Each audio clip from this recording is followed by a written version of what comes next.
Sulok Beach, General Nakar, Quezon. First time ko mapadpad dito, ang ganda. Medyo malayo nga lang din talaga. Ayun yung cottage natin, no? Ito yung beach dito. Medyo may part na mabato, pero dito sa dagat hindi naman nag-aano.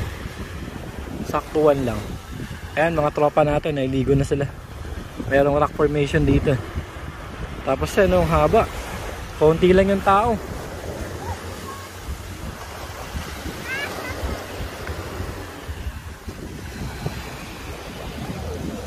Hindi man siya white sand, pero maganda pa rin. Yung tubig ang linaw.